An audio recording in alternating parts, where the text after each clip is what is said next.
का स्वागत है। मैं हूं आपके साथ विजय लक्ष्मी। बुलेटिन की शुरुआत करेंगे बड़ी खबरों के साथ। पंजाब से इस वक्त की बड़ी खबर सामने आ रही है, जहां पर अमृतसर में जहरीली शराब से हड़कंप मच गया है। ये बड़ी खबर हम आपको पंजाब से बता रहे हैं, जहां पर अमृतसर में जहरीली शराब से हड़कंप मच गया है। जहरीली शराब से मरने वालों की संख्या बढ़कर 21 हो गई है। ये बड़ी खबर हम आपको पंजाब से बता रहे हैं, जहां पर जहरीली शराब से मरने वालों की संख्या, जी हां, मरने वालों की संख्या बढ़कर 21 हो गई है।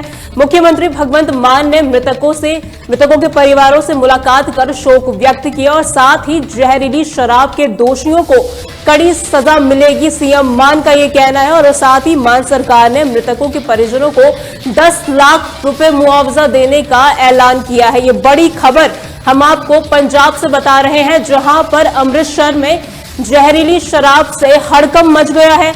जहरीली शराब से मरने वालों की संख्या बढ़कर 21 हो गई है। ये बड़ी खबर हम आपको पंजाब से बता रहे हैं, जहां पर जो मरने वालों की जो संख्या है वो 21 हो गई है। कल ये घटना हुई थी, जहां पर जो मौत का आंकड़ा था वो 14 था और जो 6 लोग थे वो अस्पताल में भर्ती कराए गए हैं। अब ये जो आंकड़ा है वो बढ़ गया है, 21 के पार ये पहुंच चुका है। हालांकि जो मौत का आंकड़ा है वो और भी बढ़ने की उम्मीद जताई जा रही है। इस बीच मुख्यमंत्री भगवंत मान ने मृतकों के परिवारों से मुलाकात की और गहरा शोक व्यक्त किया उन्होंने, और साथ ही जहरीली शराब के दोषियों को कड़ी सजा मिलेगी, सीएम मान का ये कहना है। ये अहम और बड़ी खबर हम आपको पंजाब से बता रहे हैं, जहां पर मान सरकार ने मृतकों के परिजनों को 10 लाख रुपए मुआवजा देने का ऐलान किया है। ये बड़ी और अहम खबर हम आपको पंजाब से बता रहे हैं, जहां पर जहरीली शराब से हड़कंप मच गया है। जहरीली शराब से मरने वालों की जो संख्या है वो बढ़कर 21 हो गई है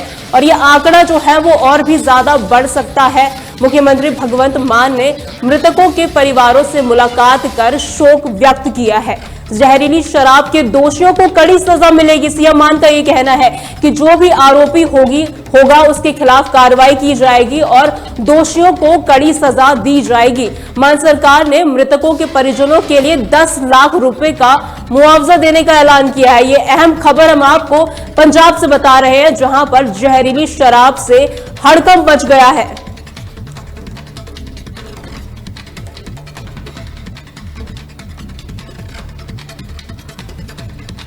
अगली बड़ी खबर की ओर रुख करते हैं, जो कि देहरादून से सामने आ रही है, जहां पर ऑपरेशन सिंदूर की कामयाबी को लेकर जश्न मनाया गया है।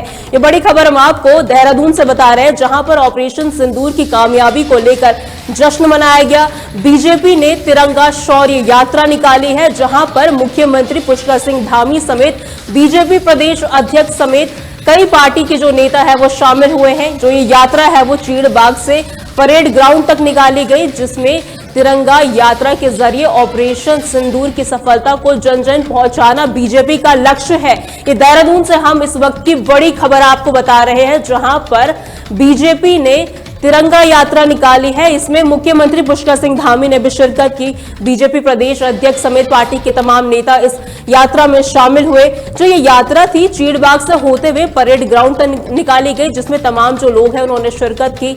इस यात्रा का जो उद्देश्य है, तिरंगा यात्रा के जरिए ऑपरेशन सिंदूर की जो सफलता है, जिस ऑपरेशन सिंदूर में भारतीय सेना ने किस तरीके से काम किया, पाकिस्तान को किस तरीके से मुंह तोड़ जवाब दिया, उसको लेकर ये यात्रा निकाली गई। जहां पर जो ये ऑपरेशन सिंदूर की सफलता है उसको जन जन तक पहुंचाना बीजेपी का लक्ष्य है, इसीलिए ये यात्रा निकाली गई। ये अहम खबर हम आपको देहरादून से बता रहे हैं, जहां पर ऑपरेशन सिंदूर की कामयाबी को लेकर जश्न मनाया गया।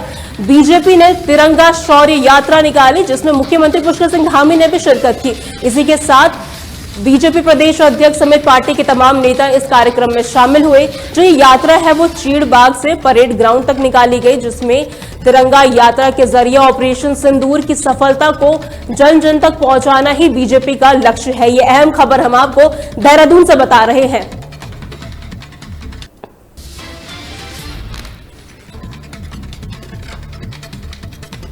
दिल्ली की ओर रुख करते हैं, जहां से बड़ी खबर सामने आ रही है। यहां पर भारत सरकार की कड़ी कार्रवाई देखने को मिली है। बड़ी खबर हम आपको दिल्ली से बता रहे हैं, जहां पर भारत सरकार की कड़ी कार्रवाई देखने को मिली है। इस बीच पाकिस्तानी उच्च आयोग के अधिकारी को देश छोड़ने का आदेश जारी किया गया है। यह अहम खबर हम आपको दिल्ली से बता रहे हैं, जहां पर पाकिस्तानी उच्च आयोग के अधिकारी को देश छोड़ने का आदेश जारी किया गया है। देश में सुरक्षा नियमों का उल्लंघन करने का उन पर आरोप लगा है, जिसके तहत ये कार्रवाई की गई। 48 घंटे, जी हां 48 घंटे के अंदर उन्हें भारत छोड़ने का आदेश दिया गया है। एमईए ने इसकी पुष्टि की है कि यह कदम राष्ट्र सुरक्षा के हित में उठाया गया है। यह अहम खबर हम आपको दिल्ली से बता रहे हैं, जहां पर भारत सरकार की कड़ी कार्रवाई देखने को मिली है। पाकिस्तानी उच्च आयोग के अधिकारी को देश छोड़ने का आदेश जारी किया गया है। देश में सुरक्षा नियमों का उल्लंघन करने का उन पर आरोप लगा था, जिसके तहत भारत सरकार ने यह कार्रवाई की। 48 घंटे के अंदर भारत छोड़ने का आदेश उन्हें दिया गया है। अहम खबर हम आपको बता रहे हैं, जहां पर 48 घंटे के अंदर उन्हें भारत छोड़ने का आदेश जारी किया है। एमईए ने इसकी पुष्टि की है कि यह कदम राष्ट्र सुरक्षा के हित में उठाया गया है।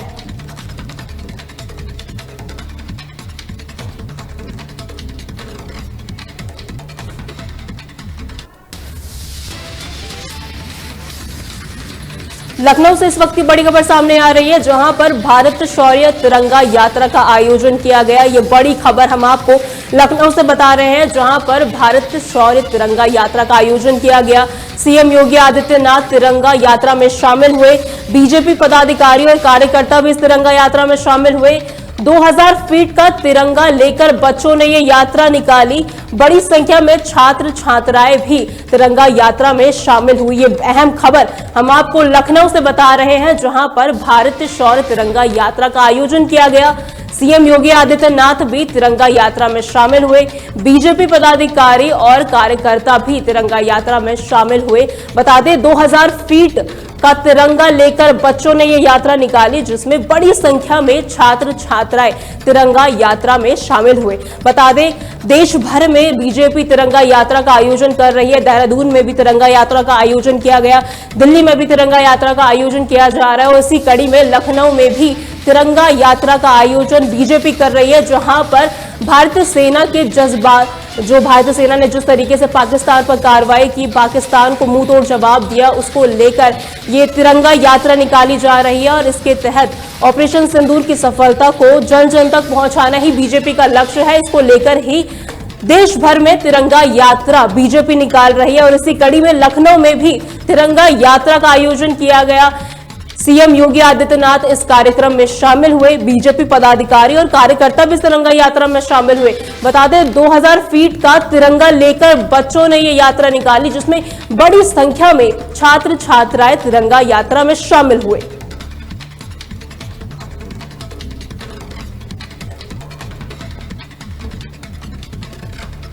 दिल्ली की ओर रुख करते हैं, जहां से बड़ी खबर सामने आ रही है। जस्टिस बीआर गवई आज सीजेआई पद की शपथ लेंगे। यह अहम खबर हम आपको दिल्ली से बता रहे हैं, जहां पर जस्टिस बीआर गवई आज सीजेआई पद की शपथ लेंगे। 52वें मुख्य न्यायाधीश होंगे जस्टिस बीआर गवई। 6 महीने का उनका कार्यकाल होगा। जस्टिस संजीव खन्ना की जगह वो लेंगे और इसी के साथ देश के दूसरे दलित सीजेआई बनने का गौरव उन्हें मिलेगा। ये अहम खबर हम आपको दिल्ली से बता रहे हैं, जहां पर जस्टिस बीआर गवई आज सीजेआई पद की शपथ लेंगे। 52वें मुख्य न्यायाधीश होंगे जस्टिस गवई। 6 महीने का उनका कार्यकाल होगा, जहां वो जस्टिस संजीव खन्ना की जगह लेंगे।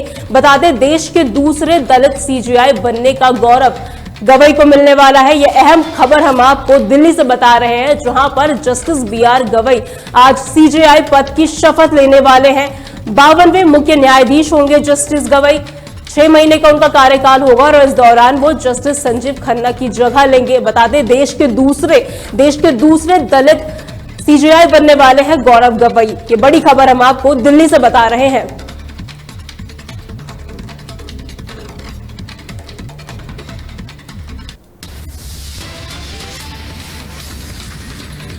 ब्रेकिंग न्यूज में फिलहाल के लिए इतना ही। देखते रहिए तहलका डिजिटल 24/7।